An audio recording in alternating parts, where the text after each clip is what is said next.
It started quietly, almost imperceptibly, the kind of annoyance that simmers just beneath the surface until it finally boils over. My farm had always been my sanctuary, a wide expanse of open fields, rows of corn, and a small, winding dirt road that led to my front gate. Neighbors were sparse, and I enjoyed the solitude, the soft hum of nature punctuated only by the occasional tractor or flock of birds. It was peace, the kind of peace that city dwellers dream of when they complain about traffic, noise, or parking disputes. But peace, I learned, is fragile, especially when an HOA is involved.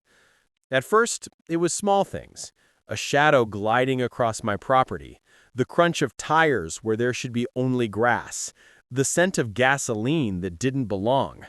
I shrugged it off, thinking it must have been a delivery truck or a lost neighbor trying to find their way. But then I noticed the tire tracks.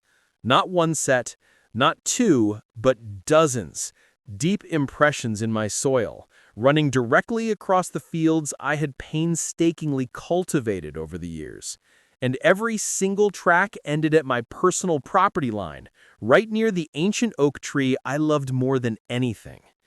The problem, as it turned out, wasn't an accident. The culprit was clear: the new HOA chairwoman, a woman I soon learned was infamous in every corner of our county for her aggressive patrols, unyielding rules, and a personality that could only be described as volcanic. People whispered about her in the local grocery store, in hushed tones, warning newcomers to stay out of her way and never argue with her over property lines. They called her Karen, HOA Karen, and she had taken a strange, inexplicable interest in my farm. It wasn't just that she drove through my land. It was the audacity, the sheer brazenness of it. She would cruise past the private property signs I'd meticulously placed along the edges of my acreage.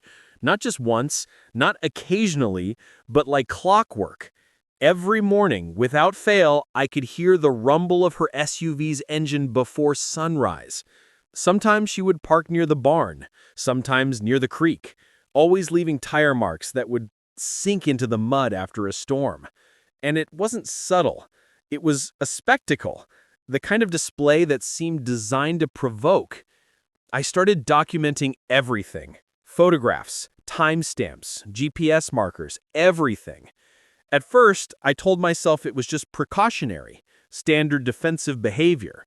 But then the intrusion became more invasive. Seeds I had planted were trampled. A small section of my fence, which I had spent weeks repairing, was dented and scratched. My livestock seemed agitated, sensing the disturbance long before I could see the tracks. And every time I thought I had finally blocked her path with temporary barriers, she found another way through, twisting down narrow strips of land I hadn't realized could be driven on. There was a psychological element to it, too. HOA Karen wasn't just trespassing, she was asserting dominance. Each visit was a statement, a demonstration of power, a reminder that no matter the signs, no matter the warnings, she had the authority, or at least the audacity, to cross lines that were meant to be respected. And the worst part was knowing that anyone in the nearby neighborhood might cheer her on. There was a strange social currency in enforcing HOA rules, even when they didn't apply, and she wielded it like a weapon. I tried confronting her at first, politely, cautiously. I wrote letters, noting the property boundaries, explaining the damage, and requesting that she respect my land. The replies were forms of aggression cloaked in civility, thinly veiled threats about legal actions, insinuations that my property might be violating some obscure ordinance, and frequent reminders that, as a member of the community, I should comply with the rules. I began to realize that logic and civility were useless against someone whose satisfaction seemed to stem entirely from asserting dominance over other people's spaces. By midsummer, the situation escalated. The rainy season had softened the soil, and the tire tracks became deeper, darker scars across my fields. I would walk the property after each incident, sinking into the mud myself as I traced the paths she had taken. It was infuriating, watching the lines of destruction cut through crops I had nurtured for months. The rage built quietly, a slow-burning fire that made the air itself feel heavier whenever her SUV was in sight. I started researching methods to deter vehicles without crossing legal boundaries myself. There were suggestions online: large rocks, trenches, reinforced gates, warning signs, even cameras with motion sensors. I noted each one, planning carefully. This was no longer just a matter of property, it was a matter of principle. My farm was my sanctuary, and every inch of her tires rolling across it felt like a violation. The frustration wasn't merely financial, it was deeply personal, an affront to years of effort, planning, and care.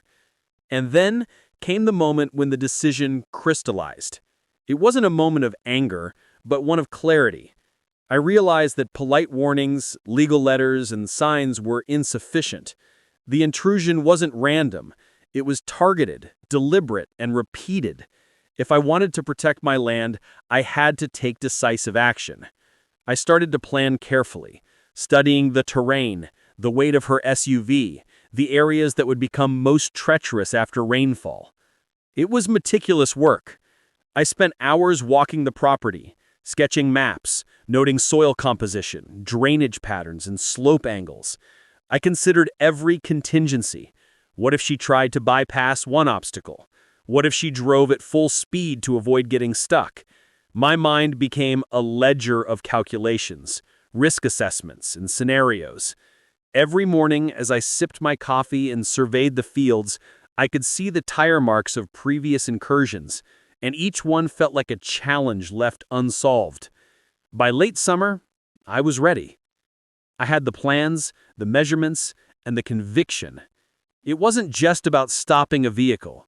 It was about reclaiming control over a space that had been repeatedly violated. I wouldn't be the victim of another trespass.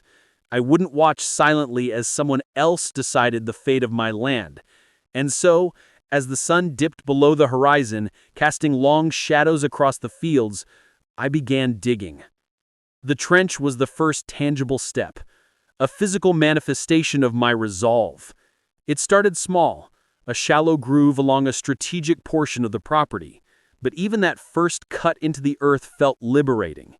There was satisfaction in the sound of the spade biting into the soil, in the sight of the displaced dirt forming a protective mound.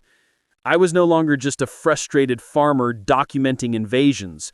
I was an architect of consequences, designing a barrier that would speak louder than any letter, any warning, any polite plea. And as the trench deepened under my hands, I couldn't help but feel a sense of anticipation. This was not cruelty. It was defense.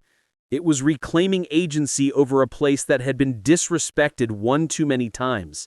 And in the quiet of that late summer evening, with the smell of wet soil in the air and the horizon painted in streaks of orange and pink, I realized something profound. The confrontation that had loomed over months of frustration was finally within reach. I stepped back, wiping sweat from my brow, and surveyed the trench. It was modest, but strategically placed.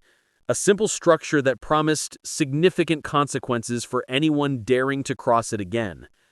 I could already imagine the scenario unfolding, her SUV encountering the unexpected obstacle. And though a part of me hesitated, questioning the escalation, another part, the part that had endured repeated trespasses, thrummed with anticipation. Justice, it seemed, could be as simple as a line in the earth. The next morning, I would watch, and I would wait.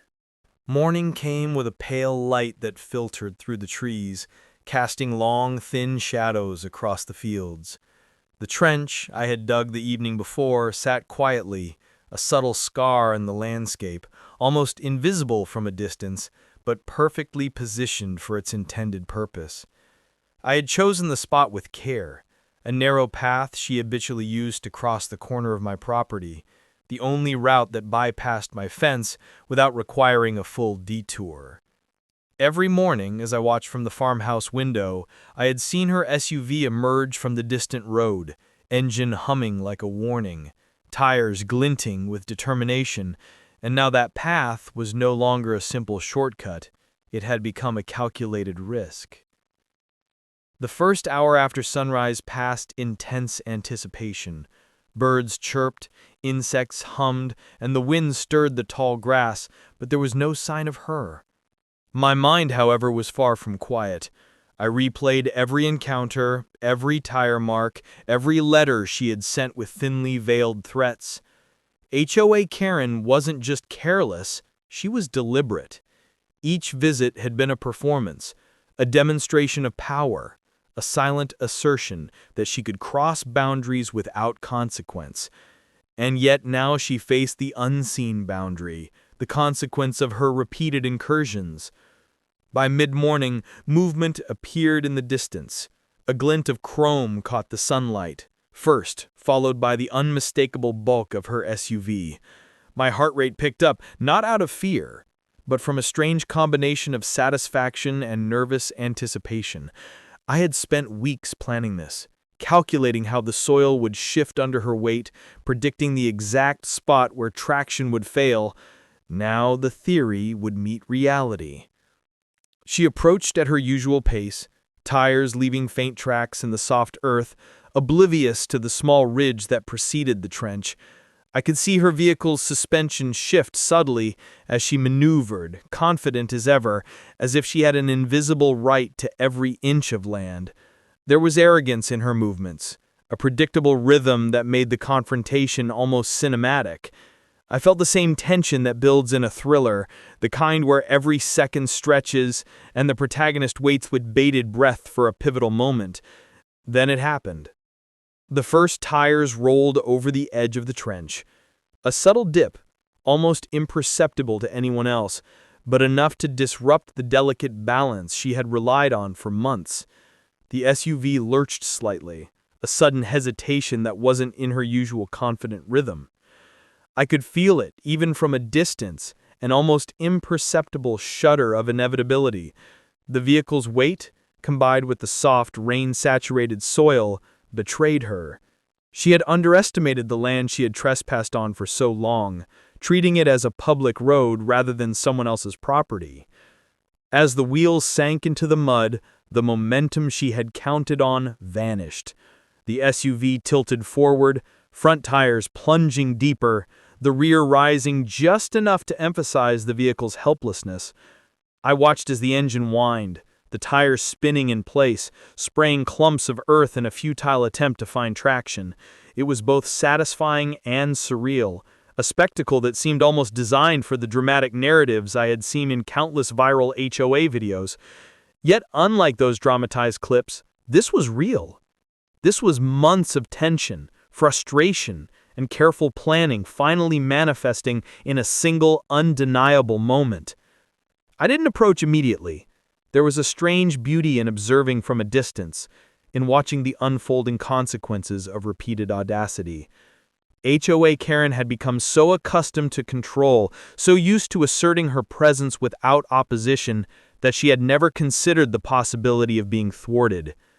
Every second she struggled, spinning the tires and sinking further, underscored the irony. She had treated my farm as an extension of her authority, only to find herself trapped by the very land she had disrespected. Hours seemed to pass in mere minutes. From my vantage point on the porch, I could see her making subtle adjustments, attempting to rock the vehicle free, but the trench held firm.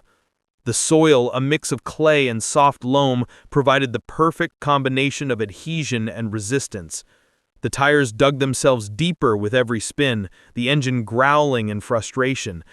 I had not expected the encounter to be violent, nor did I wish it to be. This was about assertion, not vengeance. The lesson was simple: boundaries are to be respected, and repeated trespass carries consequences. Meanwhile, the surrounding fields bore witness to the unfolding scene. Cornstalks swayed gently in the breeze, sunflowers tilted their heads as if watching curiously, and the creek gurgled quietly nearby.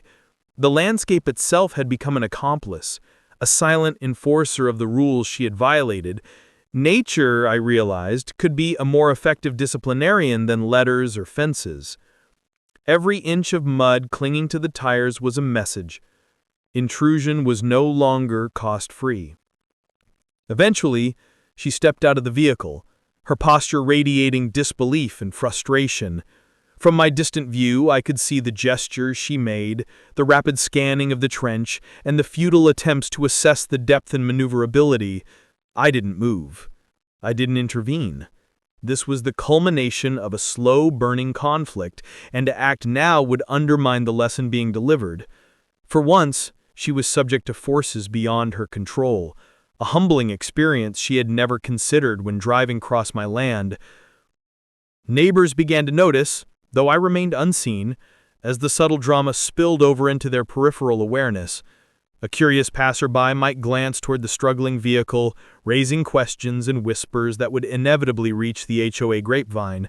Rumors would spread, as they always do in communities obsessed with status, rules, and social theater. And in that moment, I realized another layer of satisfaction. Her public persona, one of authority and control, had been quietly undermined, not through confrontation, but through careful, silent planning. I allowed her several moments to strategize, to imagine the options available to her. Each attempt she made to extract the SUV only worsened the situation, the wheels sinking deeper, the engine straining. I felt no malice, only a profound sense of validation. Every trespass, every tire mark, every letter she had sent with thinly veiled threats had led to this. The lesson was clear, unavoidable, and entirely nonverbal, a method of communication she would not forget. Eventually, the sun climbed higher, casting sharp shadows that highlighted the contours of the trench and the SUV's precarious position. Even from a distance, the scene had almost a cinematic quality. The stubborn, shiny vehicle lodged in the mud, the surrounding fields calm and untouched, and the intruder confronted with consequences she could neither escape nor deny. It was a moment of poetic justice, a real-world narrative that no scriptwriter could have orchestrated more perfectly. As I stepped back to observe the unfolding scene with quiet satisfaction, I began planning the next steps. This incident would not only send a message to HOA Karen, but to anyone who might consider ignoring the boundaries I had set. The trench had served its purpose, but I knew the narrative was far from over. There would be repercussions, investigations, phone calls, and undoubtedly complaints to the HOA board. Yet in that moment, the land itself had spoken, and for the first time in months, my farm felt entirely mine again, reclaimed not through confrontation, but through patience, planning, and the simple authority of natural consequence. The day after the SUV sank into the trench, the neighborhood felt different. There was a subtle shift in the air, a quiet tension that seemed to hum beneath the surface of otherwise ordinary routines. Mailboxes were checked more quickly, joggers glanced around suspiciously, and the local cafe, a hub of gossip and idle speculation, was unusually lively. The incident, though confined to my farm, had become the talk of the community, and HOA Karen, whose name had once carried an aura of invincibility, suddenly appeared vulnerable. By mid-morning, I began to notice subtle signs of observation. A neighbor's car would pause a little longer than necessary at the end of my driveway, or a couple walking their dog would linger near the property line, casting curious glances toward the trench. It was clear that news had spread quickly, and not everyone was neutral about it. Some were thrilled, sharing quiet smirks or nods of approval when they thought I wasn't looking. Others, particularly those aligned with the HOA, were perturbed, muttering under their breath about escalation and community standards. HOA Karen, meanwhile, had become the embodiment of frustration. I observed from the farmhouse as she returned later in the day, dressed in her usual ensemble of pristine white blouse and perfectly ironed slacks, a stark contrast to the mud-stained SUV she had abandoned hours earlier. She moved with determination, scanning the property with narrowed eyes, as if trying to impose authority through sheer willpower. But the vehicle was stuck, and her frustration was palpable even from a distance. The trench had done more than immobilize a car. It had unsettled the entire hierarchy she had relied upon to assert dominance. She made several attempts to free the SUV, each one increasingly desperate. Tow ropes, winches, and even the intervention of a local towing company failed to overcome the trench and the soft mud that had claimed her tires. Every failure was a blow to her reputation, a subtle humiliation that she could not easily shake. Word began to circulate. HOA Karen's SUV was trapped, stuck on private property, a spectacle for the neighborhood to witness. It was a small victory, but one that reverberated far beyond my farm. As the afternoon wore on, I noticed another layer of consequence unfolding. Alliances and divisions among the neighbors. Conversations at fences, in driveways, and in the cafe grew increasingly charged. Some expressed silent support, praising the ingenuity and patience that had led to the vehicle's predicament. Others whispered warnings, concerned that the incident could provoke legal action or spark HOA retaliation. The dynamics of power were shifting. Authority, once concentrated in the person of HOA Karen, was now contested territory, and everyone was watching how the struggle would unfold. By evening, the reality of her predicament began to crystallize. HOA Karen, who once commanded attention merely by entering a room or a street, was now forced to negotiate and plead. The towing service, after several hours of failed attempts, had made it clear that the vehicle could not be removed without significant excavation and preparation. This public display of vulnerability undermined her carefully constructed image of control. I watched as her composure wavered, as calculated gestures of authority gave way to irritation, anxiety, and reluctant acknowledgement that she had miscalculated. The trench, in its silent simplicity, had become a symbol. To me, it represented the reclamation of space, boundaries, and self-determination. To HOA Karen, it was a challenge she had never anticipated, an obstacle that defied her usual strategies of intimidation and procedural enforcement. And to the neighborhood, it became a story, a lesson, and a source of gossip that would circulate for weeks. People discussed it in hushed tones, sharing photographs, and recounting the sequence of events like a modern-day morality tale. The narrative was spreading faster than any email newsletter, faster than any official HOA notice could, fueled by curiosity, schadenfreude, and the magnetic pull of spectacle. That evening, I walked the perimeter of the property, noting the impressions in the soil, the displaced mud along the edges of the trench, and the flattened grass where her tires had struggled. It was a testament to planning and patience, an engineered consequence that had unfolded exactly as intended. But it was also a warning. While I had no desire to escalate into ongoing conflict, I knew that HOA Karen's return was inevitable. Her persistence, her sense of entitlement, and her investment in maintaining the appearance of control would ensure that she would not abandon her attempts lightly.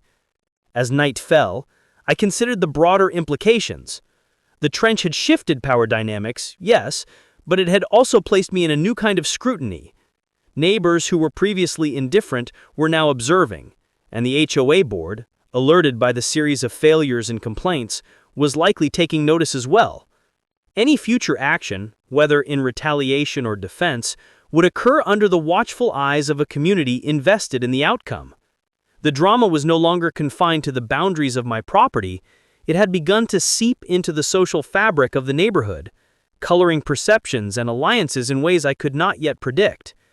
The next day, evidence of this social ripple became clear. Flyers, thinly veiled as informational notices, appeared on some neighboring doors. Reminders of HOA rules, warnings about property boundaries, and subtle admonishments about respecting community standards. There were also quiet murmurs among certain residents, speculation about whether the trench was legal, whether the property owner could face repercussions, and what the HOA might do next. The situation had sparked a silent debate, dividing neighbors into factions, those who viewed the incident as clever and just, and those who feared the precedent it represented. HOA Karen, for her part, escalated her response. Her presence near the property became more frequent, her visits increasingly calculated, and her attempts to maintain the illusion of composure more strained. As if the trench had not only trapped her vehicle, but had punctured the armor of her reputation, forcing her into a reactive mode she was unaccustomed to. Whereas once she moved with certainty, now she was tentative, calculating, scanning for threats and opportunities alike. The power dynamic had shifted, and everyone in the neighborhood could sense it. By the end of the week, the SUV remained lodged in the trench, a stubborn monument to boundaries, planning, and the consequences of repeated violations. The soil had hardened slightly, reinforcing the barrier I had created. HOA Karen had retreated temporarily, but her shadow loomed. I knew she would return, more determined than ever, seeking to reclaim control and preserve her authority. And I, too, had grown more vigilant, more attuned to the movements of the land, the rhythms of the neighborhood, and the delicate interplay between strategy and consequence. The trench was no longer just a physical feature. It was a turning point. It had created a narrative, established boundaries, and introduced uncertainty into a previously predictable social order. And as I watched the sun set over my farm, casting long shadows over the mud-cucked SUV, I knew the story was far from over.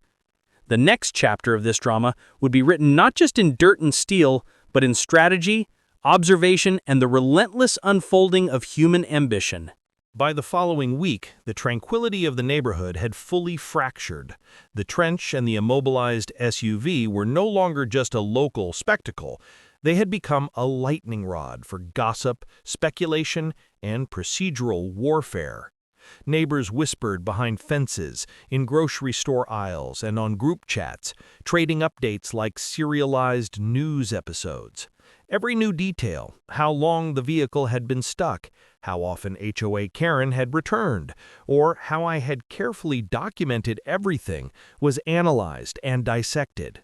The incident had evolved into a story of boundaries, authority, and subtle vengeance, and everyone seemed eager to take a side. I, for my part, remained methodical. The trench had worked perfectly, a silent enforcer of rules and consequences, but I knew this was just the beginning. HOA Karen's sense of entitlement ensured that she would not quietly accept defeat. She had invested authority, ego, and reputation into her attempts to assert control over my property, and a sudden obstruction, no matter how ingenious, was unlikely to deter her entirely. And so, I watched. I observed her patterns, her visits, the subtle ways she tried to gauge whether she could regain some semblance of control, and I documented everything. It was inevitable. She filed a formal complaint to the HOA board. The notice arrived via certified mail, thick with procedural language, citations of community regulations, and thinly veiled accusations. According to the complaint, my trench constituted a hazard, a potentially unlawful obstruction, and a disruption to community access. Her argument hinged on a blend of technicalities and moral positioning. She portrayed herself as a victim of escalating hostility, a responsible community leader stymied by a reckless property owner. It was the kind of narrative she excelled at, the same narrative that had allowed her to intimidate neighbors for years. The timing of the complaint was deliberate, I realized. By engaging the formal machinery of the HOA, she sought to legitimize her position, framing me as the aggressor and herself as the defender of community standards. I had anticipated this, of course. My documentation, the dates, photos, maps, and video footage of repeated trespasses, was comprehensive. I had anticipated every possible claim, every procedural maneuver she might attempt. And yet, the appearance of the formal complaint marked a new phase. The arena had shifted from the fields and the trench to offices, emails, and meeting rooms, where social influence and rhetoric could rival planning and consequence. The HOA board convened the following week for an emergency session.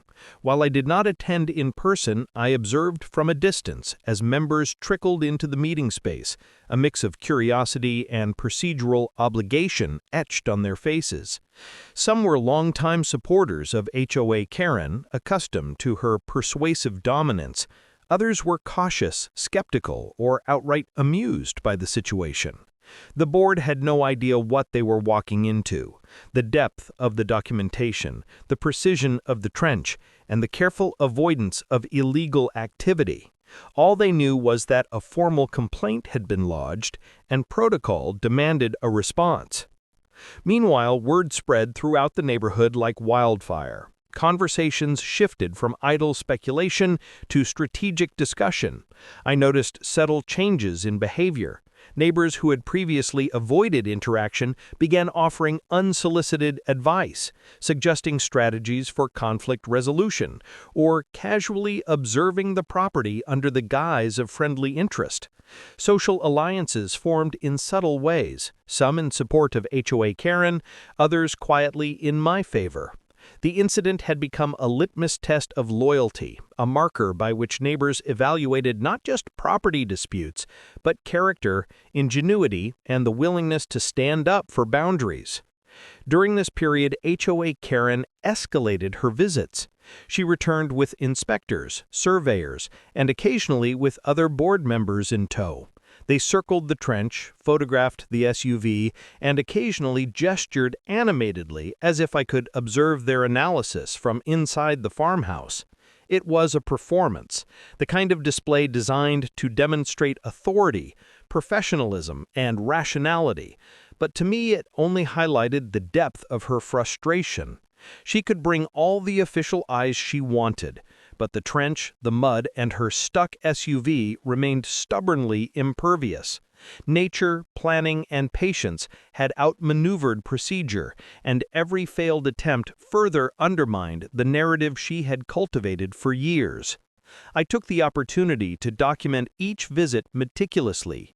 Notes, photographs, and observations filled binders and digital folders, capturing not only the physical state of the property, but also the social dynamics unfolding around it. This would become invaluable should the HOA board attempt to impose fines, demand excavation, or otherwise escalate the matter. More importantly, it preserved a record of how persistent trespass, arrogance, and disregard for property boundaries had led directly to the present outcome. Every detail mattered. As the HOA sessions dragged on, it became clear that HOA Karen's authority was no longer unchallenged. The board, previously deferential to her reputation, began questioning her assertions. Were the safety concerns legitimate? Could the property owner reasonably anticipate trespass? Was the trench a deliberate act of self-protection or an unlawful obstruction? Settled murmurs of doubt surfaced in the meeting, signaling a shift in perception. The meticulously engineered consequence, the trench, was now influencing not only physical events, but the socio-political landscape of the neighborhood. The conflict also began to affect HOA Karen personally. Her attempts to maintain composure during board meetings and property visits grew strained. She began arriving earlier, leaving later, and speaking with a tone that suggested both indignation and anxiety. The narrative she long controlled, of being the enforcer, the arbiter, the unquestioned authority, was being rewritten in real time. The social leverage she once relied on had weakened, and every failed maneuver at the property or the board only reinforced the lesson that repeated disregard for boundaries carries tangible consequences. At home, I reflected on the broader implications. This wasn't merely a personal victory. It was a social experiment, a study in power dynamics, territorial rights, and community perception. The trench had not only protected my property, but had reshaped local authority, demonstrated the limits of procedural dominance, and created a narrative that neighbors could witness and interpret for themselves. It had become a story, a cautionary tale, a spectacle, and a boundary lesson all in one. Yet, despite the small victories, I remained vigilant. HOA Karen was nothing if not persistent. Her complaint had signaled escalation, and though the board's response had begun to waver in my favor, she would undoubtedly explore every avenue to regain control. I knew that the conflict was far from over. Legal arguments, neighborhood gossip, and strategic maneuvers would continue to unfold. The trench had provided a decisive, immediate outcome, but the longer game, the social, procedural, and reputational aspects of this conflict, was still very much in motion. As night fell over the property, the SUV still lodged in the mud. The trench cast long shadows under the moonlight. I walked its edges, observing the impact of repeated tire tracks, the displacement of earth, and the way the land itself seemed to hold the memory of intrusion. It was a quiet reminder that boundaries, once enforced, have a lasting presence, and though HOA Karen would not disappear quietly, I now understood that strategic planning, patience, and observation could outmaneuver even the most determined authority figure. The stage was set for the next phase of this escalating drama. HOA Karen had signaled her intent, the neighborhood had taken sides, and the board was now involved. What remained uncertain was how far she would go, how creative her responses might become, and whether the narrative of consequence would continue to favor the property owner who had finally, decisively, drawn a line in the mud. The tension that had been simmering for weeks now boiled over, and the neighborhood felt it in every conversation, glance, and passing glance at my farm. HOA Karen, frustrated by repeated failures, the immobilized SUV, and the shifting allegiances of neighbors, escalated her campaign. The previous procedural attempts and complaints had not produced the results she wanted. Her authority, once assumed and unchallenged, was now openly contested, and she was desperate to reclaim it. Every visit she made, every meeting she demanded, was another performance of power, a frantic attempt to reassert control. I observed her from the farmhouse as she arrived one morning, SUV freshly cleaned, but still bearing the mud streaks that would not wash away easily. She moved with a new intensity, a calculated force meant to intimidate, yet beneath it lay unmistakable signs of strain. She arrived with documents clutched tightly, notebooks bulging with notes, and a camera crew, or so it seemed from the distant figures accompanying her. The display was deliberate, an effort to convey seriousness, evidence, and authority. But all of it, I knew, would be powerless against the simple physics of the trench and the soft, unyielding soil that had claimed her vehicle. By mid-morning, a small crowd of neighbors had gathered along the property line, drawn by curiosity, concern, and the slowly growing spectacle. Some whispered in support, quietly cheering my ingenuity, while others cast cautious glances toward HOA Karen, unsure whether to side with authority or ingenuity. The social atmosphere had become as charged as the physical landscape. The trench, immovable and silent, had shifted not just the course of her SUV, but the dynamics of the entire neighborhood. People were no longer passive observers, they were participants, consciously or unconsciously invested in the outcome. HOA Karen wasted no time with subtlety. She began documenting the site with her phone, taking photos of the SUV, the trench, and the surrounding mud as if preparing evidence for the board, or perhaps for legal proceedings.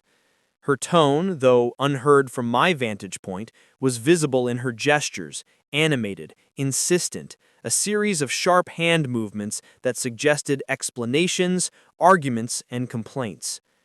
Every movement betrayed a mixture of indignation and disbelief, the cognitive dissonance of someone accustomed to unquestioned authority suddenly facing consequences they could not control. The neighbors, for their part, reacted in ways I had not fully anticipated. Some offered unsolicited advice, suggesting alternative ways to remove the vehicle or questioning whether the trench was legally permissible. Others, more cautiously aligned with HOA Karen, murmured concerns about liability and the rules governing private property versus public access. Social factions formed, shifted, and merged with each passing hour. The trench had not merely immobilized a vehicle, it had activated the social architecture of the community, creating alliances, disputes, and tension that extended far beyond my property line. By afternoon, HOA Karen's efforts became increasingly desperate. She attempted to enlist the help of heavy machinery, calling in contractors and even a small excavator to assess whether the SUV could be freed. Each attempt was cautious, calculated, yet consistently frustrated by the conditions I had anticipated. The soft, rain-saturated soil shifted unpredictably, creating an environment where mechanical force alone could not succeed.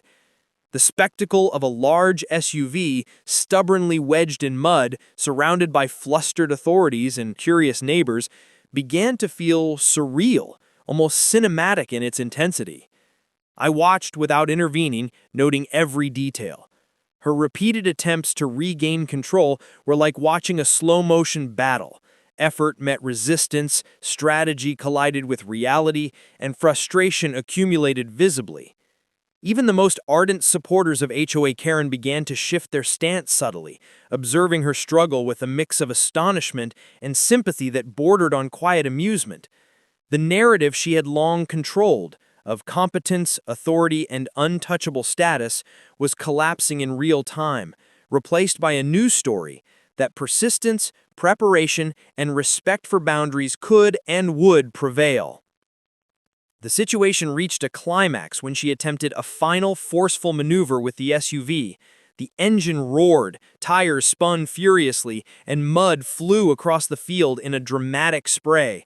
The vehicle tilted precariously, yet the trench, perfectly positioned and reinforced by the soft soil's natural resistance, held firm. This moment, a tableau of tension, frustration, and consequence, seemed to freeze the neighborhood in place. Conversations hushed, camera phones poised, and even the wind seemed to pause, as if holding its breath for the inevitable outcome.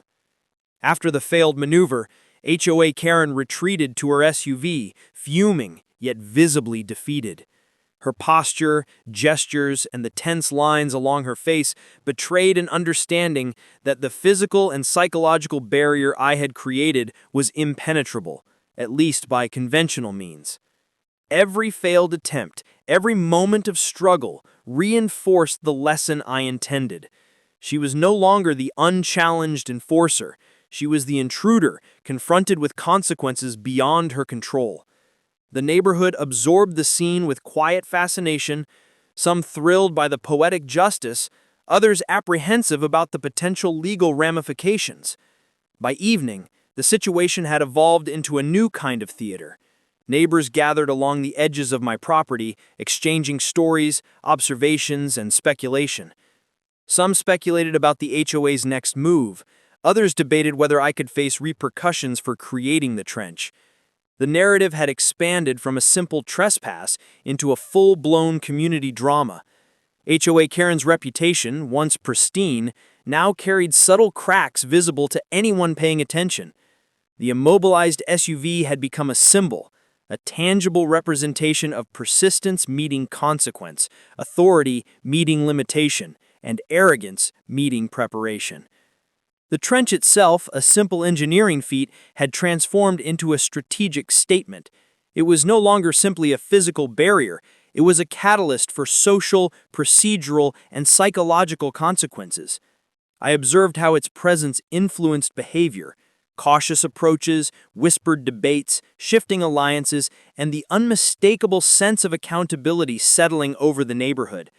The balance of power had shifted, not through confrontation alone, but through careful planning, observation, and the deliberate orchestration of natural consequences. As night fell, I surveyed the property once more. The SUV remained lodged in the mud, the trench casting long, angular shadows under the moonlight.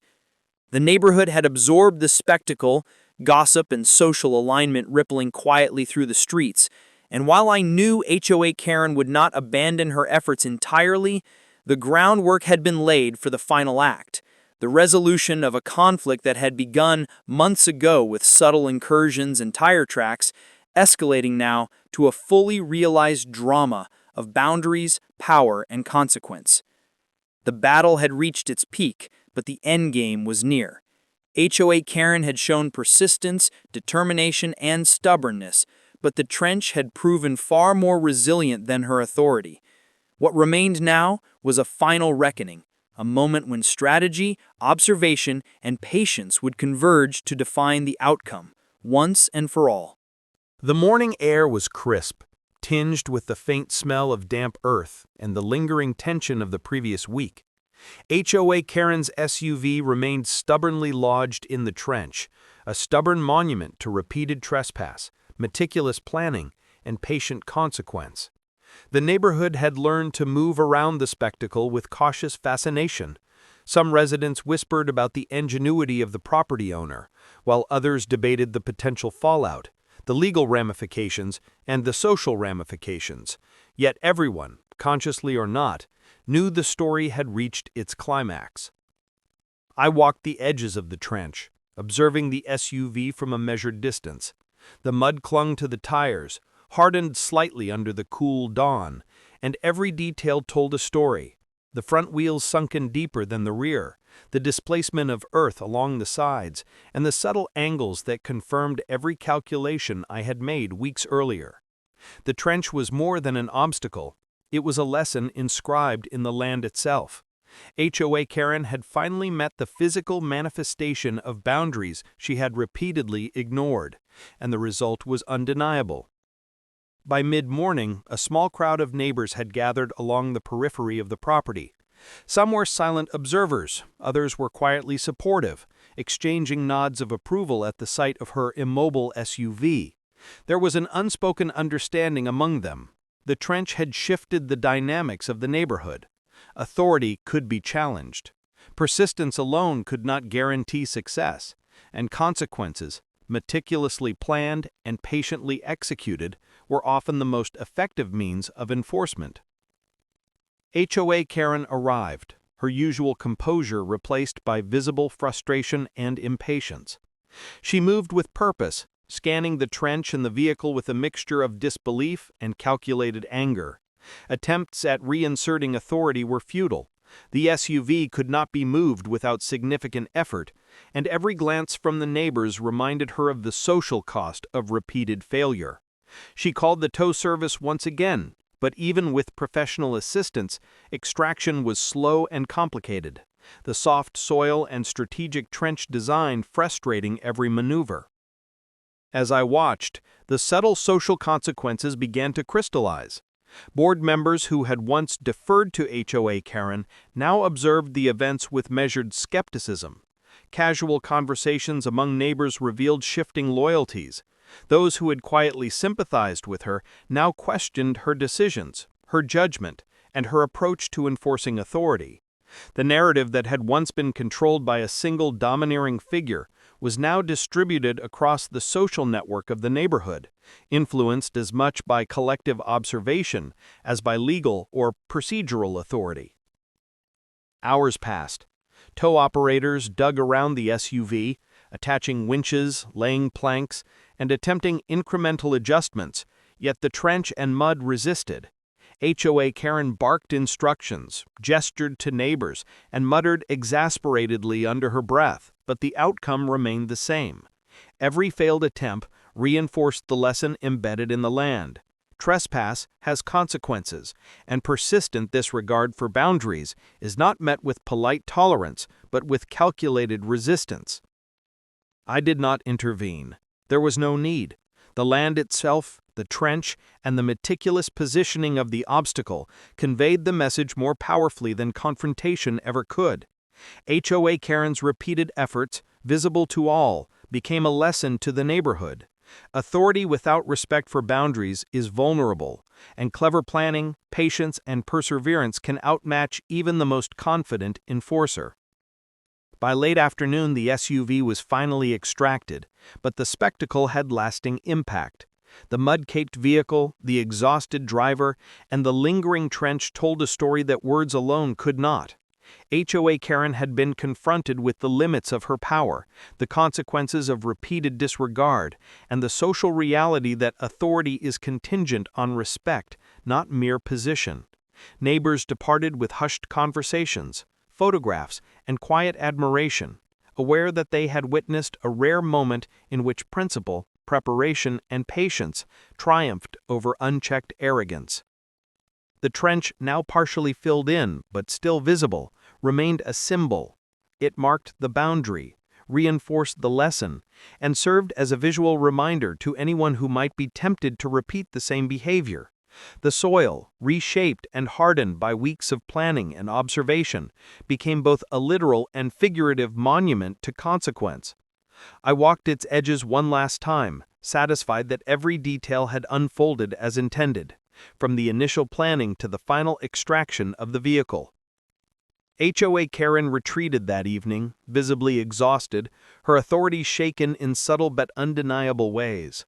The board, neighbors, and even casual observers had witnessed a tangible demonstration of limits, boundaries, and the consequences of repeated intrusion. Her reputation, once impervious, now carried subtle cracks. Her attempts to assert dominance over the property and the neighborhood had been countered not through confrontation alone, but through patient strategy and the quiet, relentless power of consequence. In the days that followed, the neighborhood slowly returned to its routines. Conversations still referenced the incident. Photographs circulated quietly, and the story became part of the local folklore, the tale of the immovable trench, the mud-trapped SUV, and the consequences of trespass. HOA Karen, cautious and calculated, approached subsequent interactions with a new awareness. She continued to enforce rules, but the lesson of the trench, a silent, stubborn, unyielding reminder, resonated not just with her, but with the community at large. For me, the farm returned to its familiar rhythm. The fields once marred by tire tracks began to recover. Crops grew uninterrupted. Livestock grazed peacefully, and the quiet of the land, previously disrupted by repeated incursions, was restored. The trench, even partially filled in, remained a testament to vigilance, strategy, and the power of preparation. Looking out over the fields at sunset, with the shadows of trees stretching long across the soil and the last light glinting on the distant fence line, I felt a profound satisfaction. This was not about victory over a single individual. It was about enforcing respect, asserting boundaries, and demonstrating that consequences, when carefully applied, are more enduring than authority or arrogance alone. The neighborhood had witnessed the story unfold, and the lesson had been made undeniable. And in that quiet moment, as the wind rustled the grass and the last traces of mud dried in the sun, it was clear that the chapter had closed. HOA Karen had learned, the neighborhood had observed, and the farm had reclaimed its peace. The trench, a simple line in the earth, had done more than block a vehicle. It had rewritten the narrative, restored boundaries, and ensured that for anyone who might think otherwise, trespass carries consequences that are impossible to ignore. The story, at last, was complete.